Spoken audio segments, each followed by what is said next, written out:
E o S-Twin, qual é a diferença dele?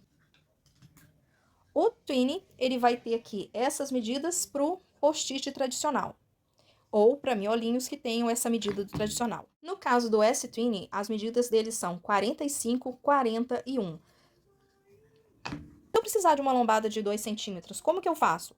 Aqui eu não tenho uma medida de 45 milímetros, então se eu vier aqui colocar um espaçador de 15 e um de 10, eu vou estar reduzindo 25 milímetros, correto? Então de 45 eu vou passar para ter 30 ou 3 centímetros.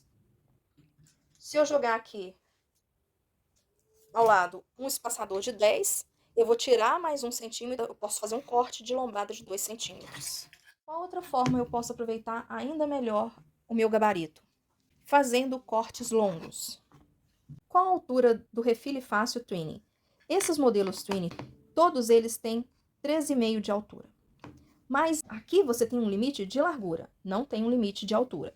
Então, com isso, você pode cortar materiais maiores e fazer cortes longos, ou seja, ir cortando e movimentando a ferramenta à medida que você corta para fazer tiras compridas. E a partir dali, fazer o segundo, terceiro, quantos cortes forem necessários. Como que eu vou fazer isso? Em qualquer um dos modelos de refile fácil NV, tem essa possibilidade. Como é que eu faço o corte longo, então? Dessa forma. Eu vou cortar aqui desse lado que eu consigo mostrar melhor. Vou pegar a ferramenta, vou ver qual dos lados que tem o corte de altura livre, que não tem batente em L me travando. Se eu precisar fazer alguma adaptação na largura, eu vou usar o espaçador, fixar ele aqui com uma fita crepe. Caso contrário, eu vou cortar a medida aqui. Então, vou encostar, para começar, eu vou começar deixando um espaçozinho aqui. Só o começo precisa ser assim. E encostei, ó, o material lá no fundo, encostadinho no batente. Segurei. Lembrete, se o volume que eu vou cortar for muito pequeno, for muito fininho, eu tenho que fazer um calço. Seja com um bolinho de papel, seja cortando 2 papelões ao mesmo tempo, tá? Mas o importante é ele ter altura o suficiente de eu conseguir pressionar aqui e a ferramenta travar. Deixei ela um pouco para frente para começar o corte.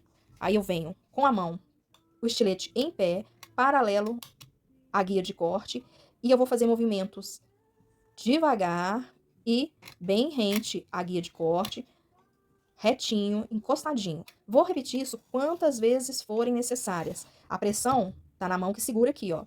E como eu tenho uma área maior, eu posso encostar até o dedo mais para trás, ó. Não preciso ficar com a mão aqui na frente, eu posso encostar o dedo para cá. O importante é o estilete ir devagar e retinho. Se eu quiser, eu posso até segurar o material também com um dos dedos da melhor forma, ó. Já que aqui já começou a fazer o corte. Ah, mas você tirou do lugar, agora vai cortar no mesmo lugar? Vai, se eu tiver colocado antes ele no lugar certo, na posição certa, e voltar com a ferramenta bem encostada no lugar certo. Aí eu vou vir e vou cortar. Conferir, ó, cortou. Ó, fez o primeiro corte. Aí o que eu faço? Arredo a ferramenta para trás, ó, escorrego ela para trás. Cortei aqui, agora eu escorrego ela para trás e volto, ó, a partir de um pedaço que já foi cortado. E vou andando, ó. E vou andando, ó.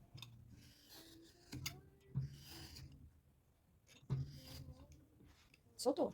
Pronto. Agora eu já tenho aqui uma tira que tem a largura que eu defini aqui. Nesse caso eu mantive a de 45 milímetros. Aí eu posso vir aqui, virar o papelão e fazer o corte de 40 milímetros, ó.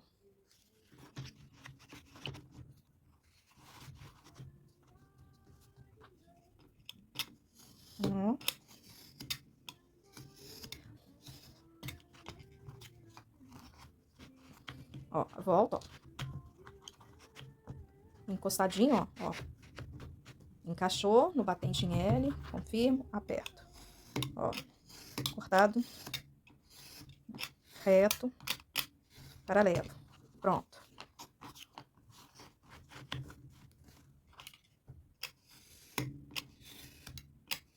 Então, já tenho as duas primeiras capinhas. Agora, a partir dessa aqui, eu vou cortar, eu vou juntar dois papelões e vou fazer a lombada de 10 milímetros. Essa aqui, a área de corte dela é muito pequenininho. Esse papelão, ele é mais fino.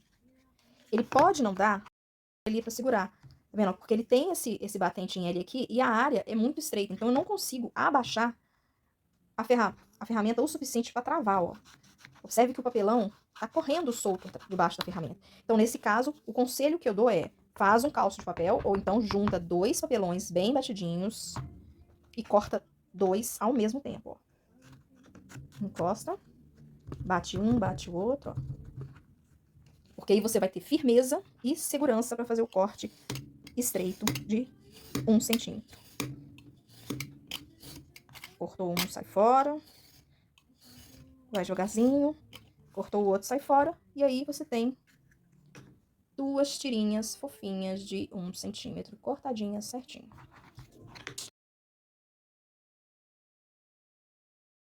Essa aqui que sobrou, você pode juntar de novo, ó.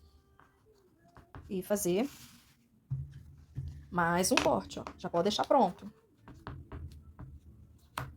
Ó, já deixa pronto, ó.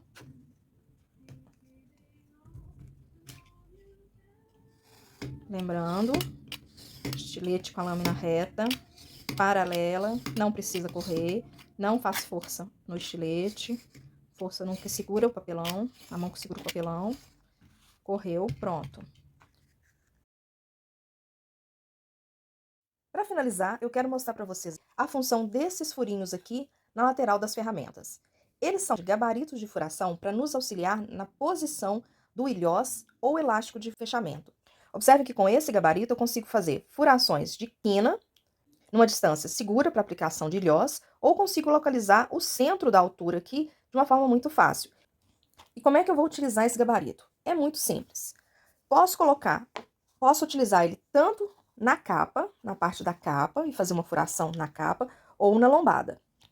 Para isso, depois que a capa estiver pronta, e vai definir aonde você quer fazer o furo. Se você quer fazer um furo na lombada para aplicação de um ilhós e botar uma correntinha, ou se você quer fazer um elástico aqui, que pode ser para poder fazer o fechamento, aí ele pode ser feito aqui, como eu fiz, na quininha contrária, junto à lombada, porque aí assim você consegue fazer um fechamento diagonal, ó. Você consegue fazer um fechamento diagonal, fica um negocinho diferente, bonitinho, ó. Ou você pode fazer o furo no lado de cá, e aí você consegue fazer um fechamento tradicional, né? Esse fechamento tradicional, dessa forma. Então, vai da sua criatividade, vai do seu projeto. A forma de você utilizar ele é basicamente você posicionar em cima na capa, no lugar onde você quer, e fazer a marcação, seja usando um agulhão ou seja usando uma caneta de ponta fina, que, como essa aqui, ó, que tem uma pontinha mais comprida. Fininha e comprida o suficiente para atravessar a ferramenta e você conseguir marcar. Utilizar o gabarito, vai posicionar e vai vir com a caneta em cima de onde você quer furar. E aí vai marcar o local. Ou você pode vir também com um agulhão e fazer a mesma coisa, tá? Lembrando que essa distância aqui, ela foi trabalhada para ficar centralizada com a lombada. Mas, se você for utilizar ela aqui na capa, você vai ter que arrastar ela para um lado ou para o outro para ele poder chegar numa posição mais distante.